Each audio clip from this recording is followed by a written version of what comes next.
12 R&B artists, massive contracts, label deals worth millions, and every single one of them walked away before the ink had finished drying on their obligations.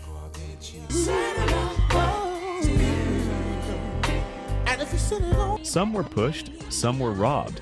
Some wrote the word slave on their face in black marker and showed up to a red carpet. And the labels? Some never recovered.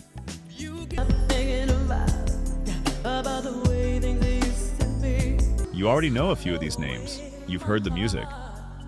But what you probably don't know is what happened behind the scenes.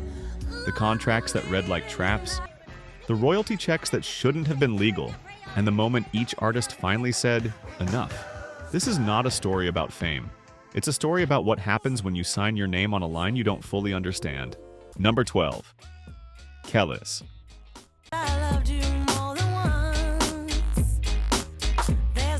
Kelis Rogers walked into the music industry at 19 years old with one of the most distinctive voices in R&B. And she walked out of her first deal having earned almost nothing.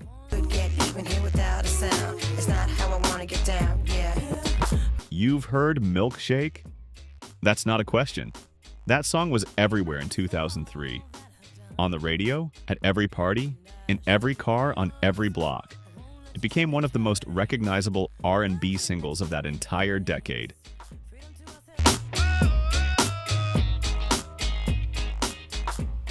Kelis never saw a royalty check for it, not one. Here's what happened. She was signed to Star Trek, the Neptune's imprint run by Pharrell Williams and Chad Hugo.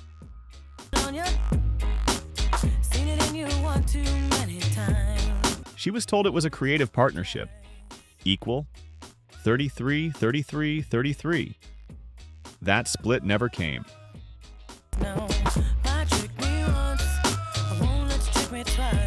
Her first two albums, Kaleidoscope in 1999, Wonderland in 2001. She later revealed she made 0 royalties from both. 0. And when Tasty dropped in 2003 with Milkshake, a song that was literally nominated for a Grammy, the situation wasn't much better. But here's the part that still bothers me about this story. She didn't find out she was getting robbed after the fact. The people who did it were people she trusted, not strangers in suits. Friends she came up with.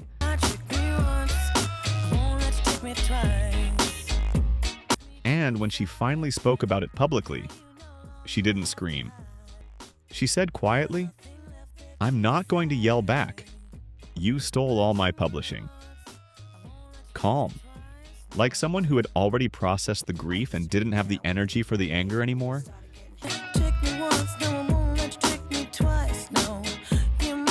After Jive absorbed her deal when Arista folded, she spent 4 more years trying to escape a label she never chose.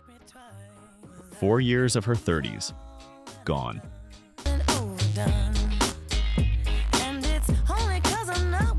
And here's what gets me about Kelis. She kept making music through all of it. Good music. Honest music. The industry didn't break her voice even when it tried to take everything else. Number 11.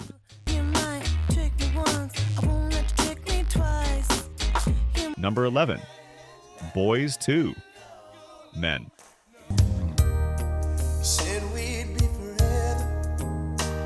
Boyz II Men were, at their peak, the most commercially successful R&B group that has ever existed.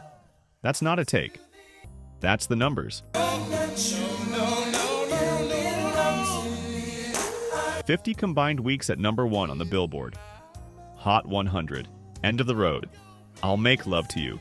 On Bended Knee. And then, One Sweet Day with Mariah Carey.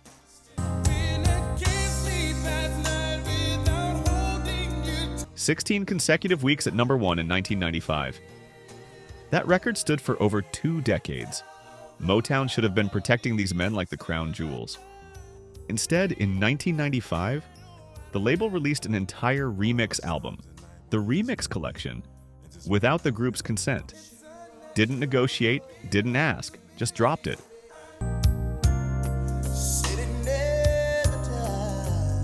And if you've ever had someone take something you built, Something you put your name on and use it like it belonged to them.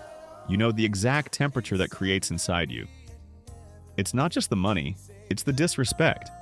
And once a label stops respecting you, the relationship is already dead.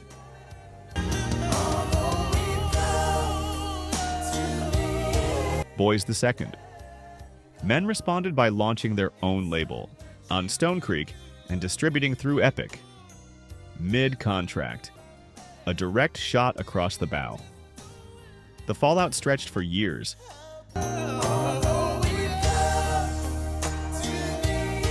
By the time Motown was absorbed into Universal in 1999 and the group was reassigned, the commercial momentum was broken.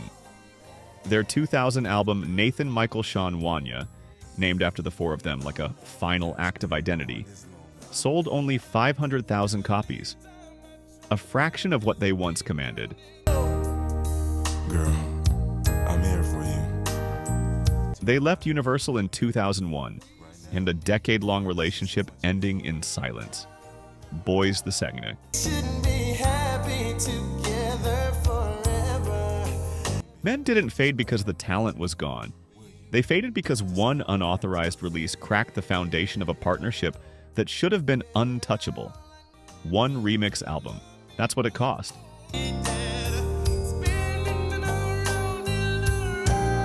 Let's look at the numbers. Only 9% of you are actually subscribed. Honestly, that's tough to see. Our team spends days hunting down archives and verifying every single fact just to tell these stories right. If you've made it this far into the video, you're clearly part of the community, so please hit subscribe. It costs nothing and helps us immensely. Now, for those already subscribed, very few of you have made the jump to our membership, and that's a hard pill to swallow because you're the ones who know our value best. If this channel has moved you or inspired you, consider joining. It's the price of one coffee, but it's the literal fuel for this channel. Let's keep this alive together. Back to the story. Number 10. LaToya Luckett and Latavia Robertson.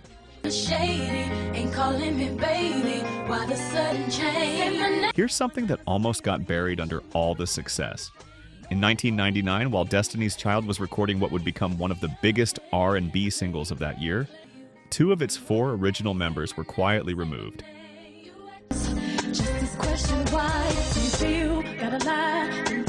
LaToya Luckett and Latavia Robertson. Founding members. They'd been there from the beginning, from the Houston church group days, from the years of grinding before anyone outside of Texas knew their names.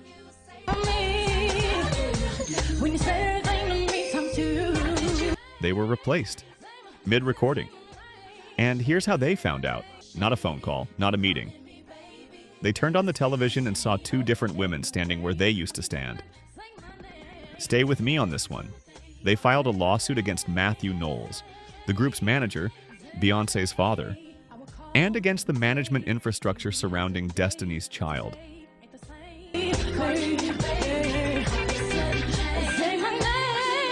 The legal battle that followed created real costs, real delays, real money.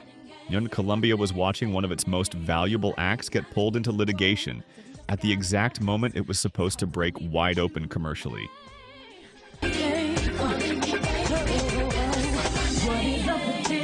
And here's the twist that still makes me shake my head. Say, my name went to number 1 anyway. Destiny's Child became global superstars. The machine kept moving. But LaToya and Latavia were erased from the story before it was fully told. LaToya eventually signed with Capitol and released her self-titled debut in 2006. And it debuted at number 1 on the Billboard 200. Number 1. On her own. Without Destiny's Child.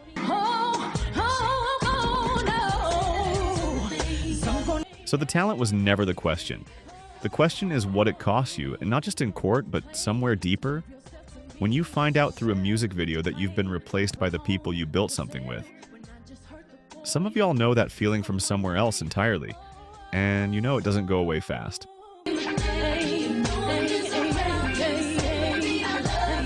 Number 9.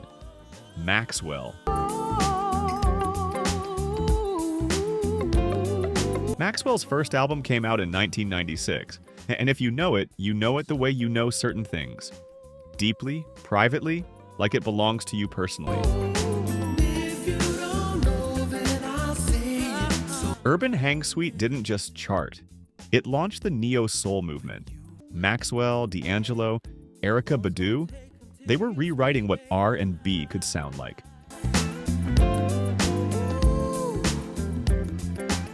And Columbia Records was right there, collecting. He followed it with Embrya in 1998, then Now in 2001. And then he just stopped. No breakdown, no public exit, no drama. And he went quiet. You were a dream that just should not have been. 7 years, Columbia held a contract with one of the most beloved voices in R&B and received nothing. No album, no single, no tour. 7 years of silence while the label waited and kept waiting.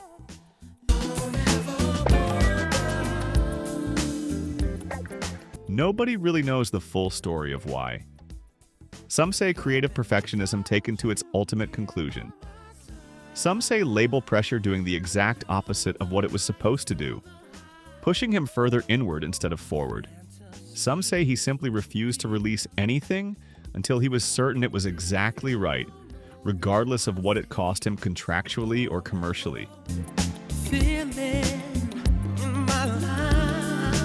And if you've ever refused to let something out into the world before it was really finished, not just done, but finished, you understand that impulse, even when everyone around you is telling you to let it go.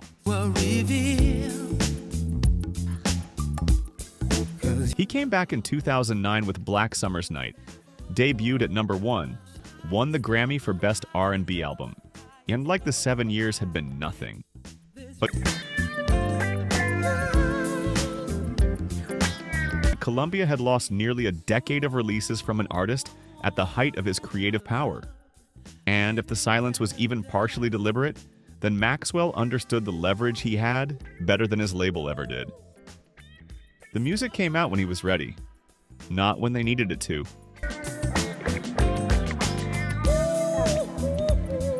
Number 8, Dawn Robinson.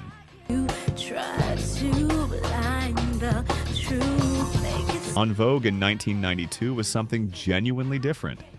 Funky Divas sold 3.5 million copies and introduced 4 women who could do things with their voices that most groups couldn't even attempt.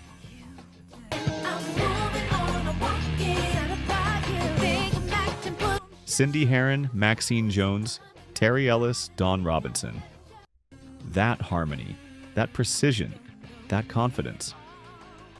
If you were anywhere near an R&B radio station in the early 90s, you know exactly what I'm describing.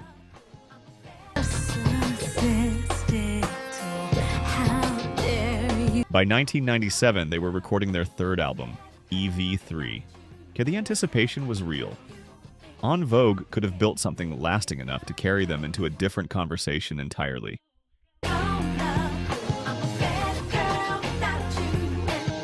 Then, in April of 1997, Dawn Robinson walked out. Not at the end of sessions. Not after the album was wrapped and delivered. Mid-recording. While the sessions were still running, the contract negotiations had stalled. The terms weren't right.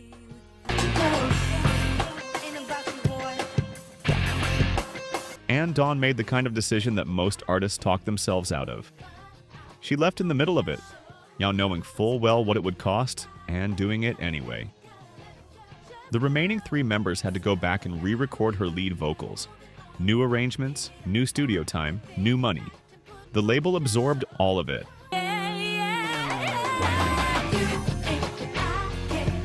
Dawn signed with Dr. Dre's Aftermath, which was a message if anyone was paying attention. EV3 still came out, still debuted at number 8 on the Billboard 200, still went platinum.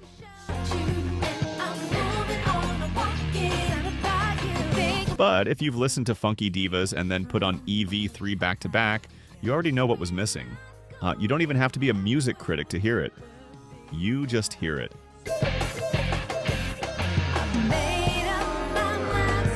On Vogue never fully recaptured what they had. The specific alchemy of those 4 voices together was a thing unto itself. And once it was gone, no combination of members brought it back the same way.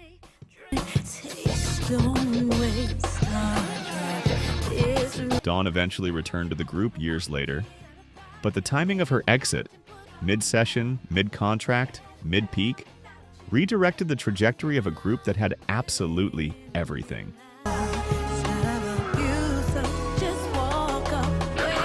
Number 7. Whitney Houston. Being last on your list. But In 2001, Arista Records signed Whitney Houston to a new deal reportedly worth $100 million. At the time, that was the largest recording contract ever given to a female artist in history. The deal wasn't a gamble, it was Whitney Houston, the most awarded female artist alive at that point. The Voice. is the night for feeling. They were betting on the most sure thing the industry had ever produced. The contract called for 6 albums over 6 years. She delivered 2. Just Whitney came out in 2002. It received mixed reviews and significantly underperformed against the expectations attached to a $100 million commitment. You say A holiday album followed, and then the infrastructure of that massive historic deal began to quietly come apart. By the time L.A. Reid took over at Arista, the label had lost over $100 million in 2 years.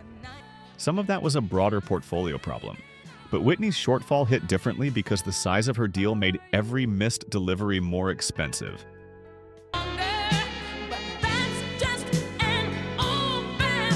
Here's what I want to say carefully, because this story deserves more than a simple take.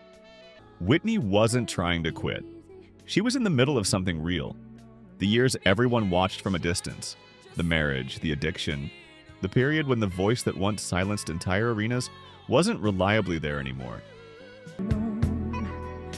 my friends try and tell. She wasn't walking away from a deal, she was trying to survive. But a label that signs someone at their peak is betting the peak will hold. And when it doesn't, neither side has the tools to honor what they both agreed to. 4 of the 6 contracted albums were never made. $100 million and the most important voice in R&B couldn't hold both ends of that promise together at the same time. Some things are bigger than a contract. I'm saving all my love.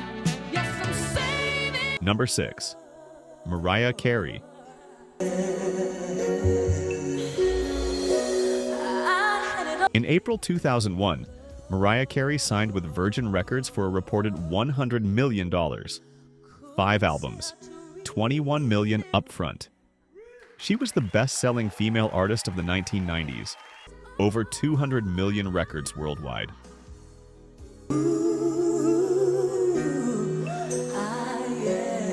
The label wasn't taking a chance. They were buying a guarantee. 5 months later, Glitter opened in theaters on September 11th, 2001. The same morning, the world stopped. Nobody was thinking about a movie. Nobody was buying a soundtrack.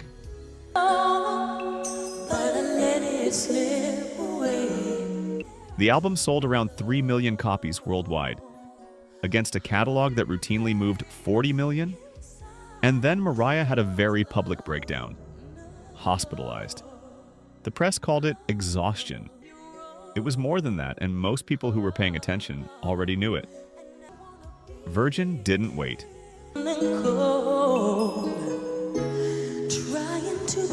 On January 23rd, 2002, less than a year after signing her, EMI paid $28 million to terminate the contract. Add that to the $21 million she'd already received up front, and the label had spent $49 million for one album that underperformed. The executives who signed her were fired. EMI's stock lost 1/3 of its value.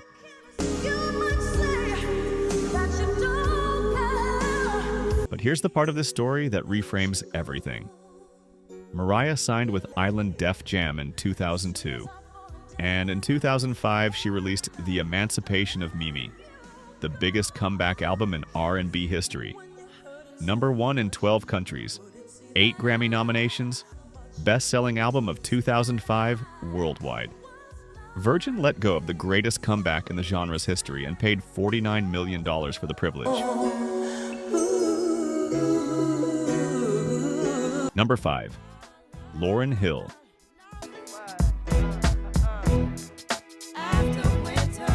In 1998, Lauryn Hill released The Miseducation of Lauryn Hill. It debuted at number 1. 422,000 copies in the first week. A record for a female artist at the time. 5 Grammys, more than 20 million copies sold worldwide.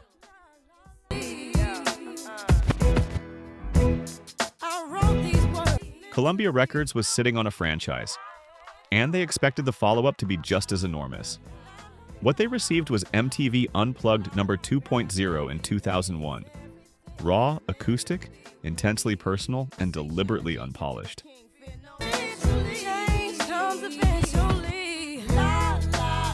Lauryn herself said it was about reaching people honestly, not satisfying an industry. Executives didn't know what to do with it. It wasn't what they'd budgeted for emotionally or commercially.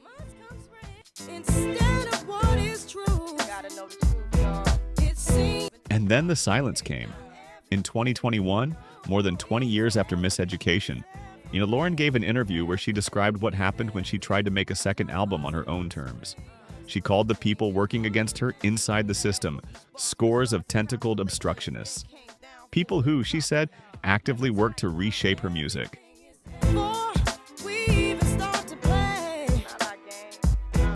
To make it smaller, more commercial, more label approved, more safe. And if you've ever tried to make something that was fully yours and had people around you trying to file down the edges, sand off the rough parts, make it easier to sell, you understand why that would shut an artist down. Not weaken them, not break them. Shut them down.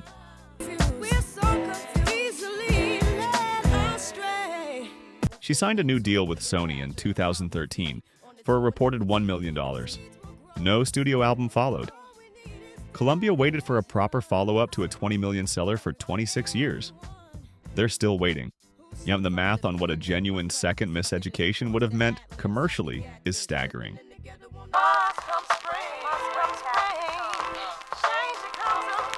Lauryn never gave them that number to calculate. Some people call that a breakdown. Others call it the most sustained act of resistance in R&B history. I'll let you decide.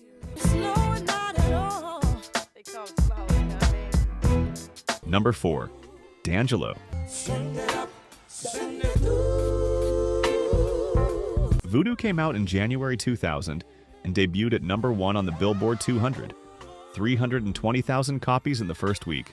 Grammy for Best R&B Album.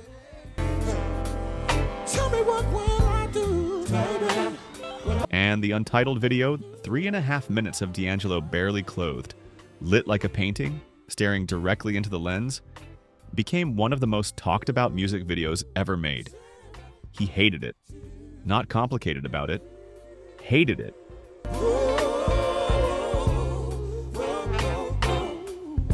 Every show after that video dropped, people in the crowd screamed for him to take his clothes off. Not for the music, for the image. And he would walk off stage and he'd reportedly start breaking things.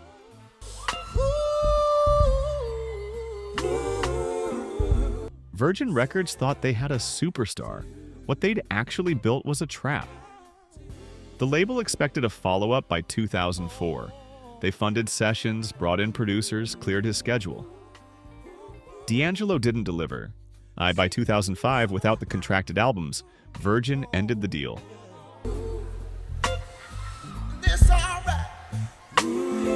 His contract was later acquired by J Records, and the world waited. 14 years after Voodoo in December 2014, Black Messiah dropped overnight. No announcement, no press cycle. It was extraordinary. Critics treated it like music returning from the dead. He came back. He made the music on his own terms and proved every person wrong who said the silence meant the talent was gone.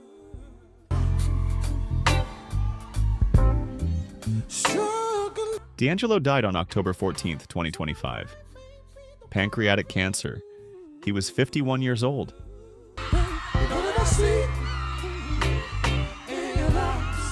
And here's what I keep coming back to. The years between Voodoo and Black Messiah, the years the label lost, the years the industry called a failure, those were the years he was protecting something in himself that the image had almost destroyed. He won. He got the music back. But there's a version of his life where the comeback had more time. where Black Messiah was a middle chapter, not a final one. That part still gets me.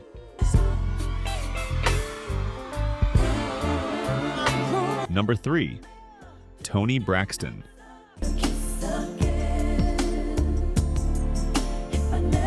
Toni Braxton's debut album came out in 1993.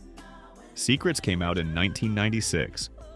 Between the two of them, they generated somewhere between $170 and $188 million for Layface Records and Arista.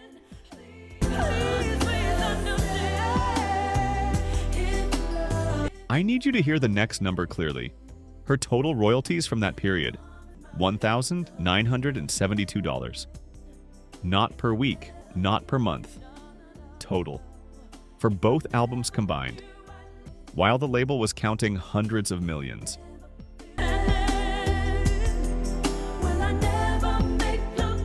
In December 1997, she sued LaFace to be released from her contract, citing California's 7-year labor law, a statute that says if you've been bound to an employer in this state for more than 7 years, you have the right to leave. She invoked it. Layface countersued for breach of contract.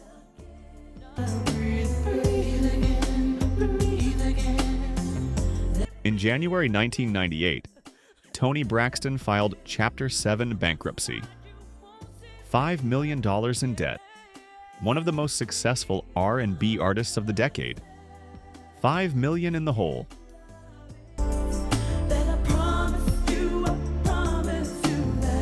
Here's the moment that makes this story different from all the others. Kenneth Babyface Edmonds, who co-ran Layface with L.A. Reid, testified in court during the proceedings. And what he said was, "If I sold the records she sold, no question, it wasn't fair."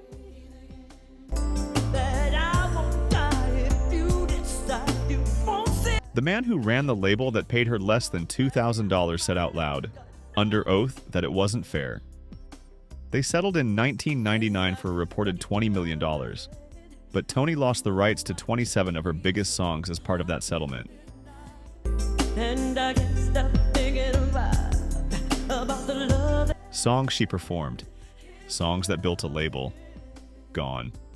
$170 million for the label, $1,972 for the artist, and then she had to fight and go bankrupt just to get free. That's not an industry story, that's a theft story with a paper trail.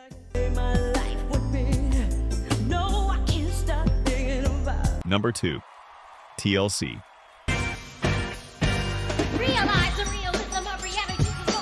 On July 3rd, 1995, TLC filed for bankruptcy. At that exact moment, they were the most commercially successful female group in the world.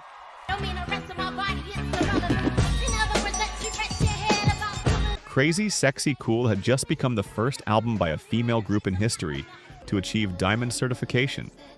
10 million copies sold in the United States alone, 14 million worldwide. And they were broke. Not underpaid, not struggling. Broke. Each member earning less than $50,000 a year.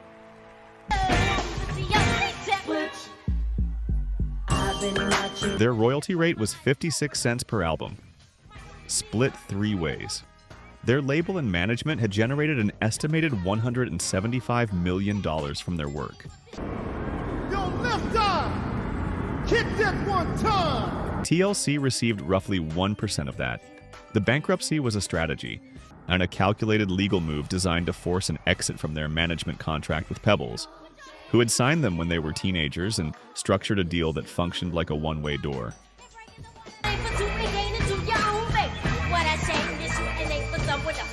They stood on the Grammy stage in 1996, and Chili said it plainly. "We're as broke can be." Live television, Grammy night. The most successful female group in the world, telling the truth to everyone watching.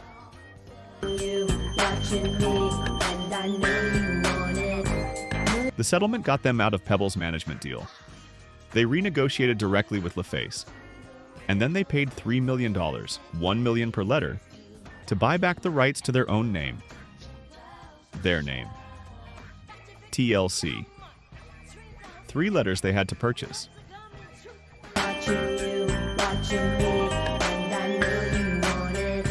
Lisa Lopes, Left Eye, died in a car accident in Honduras on April 25, 2002. She was 30 years old. They never finished the album they were recording together. A diamond certified. Broke. Fought their way free. Paid $3 million for their own name. And then lost Lisa before any of it could become the full redemption it was supposed to be. If you grew up with Crazy Sexy Cool, this one lands somewhere specific. You know exactly where.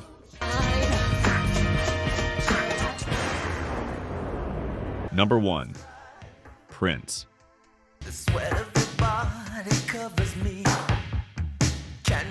In 1992, Prince signed a contract with Warner Brothers Records reportedly worth $100 million. At the time, it was the largest solo recording contract in history. More than Michael Jackson's $60 million deal with the same label. He was the biggest artist in the world. He signed the biggest deal in the world. Within a year, he had legally changed his name to an unpronounceable symbol, a fused combination of the male and female signs.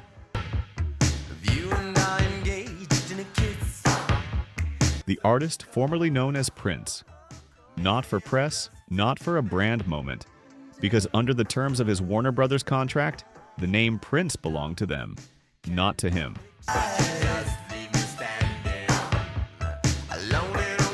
And if your name doesn't belong to you, neither do you. By 1994, Prince was showing up to public events with the word slave written in black marker across his cheek. Red carpets, award shows, even press appearances. Slave on his face. At the 1995 Brit Awards, he accepted a trophy and said this out loud. Prince. In concert, perfectly free. On record, slave.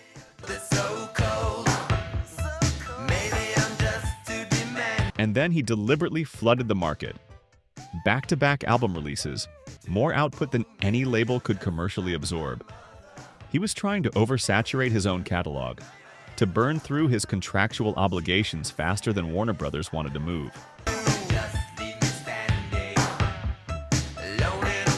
He left in 1996 after fulfilling what he owed, released Emancipation, named exactly what it was, on his own NPG records.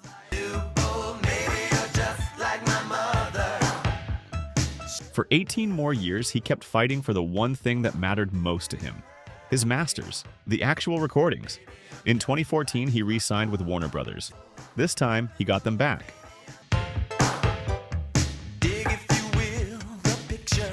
He died on April 21st, 2016. Accidental fentanyl overdose. He was 57 years old. He won.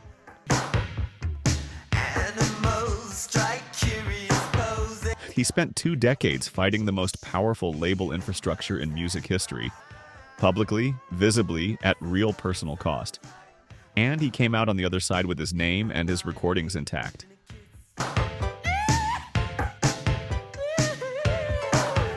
He just didn't get nearly enough time to live inside that victory. And I think that's the hardest part of this whole list. Not the money, not the contracts, not the lost years. It's that the people who fought hardest for what was theirs, who earned the right to finally be free, so many of them ran out of time before the full story could finish.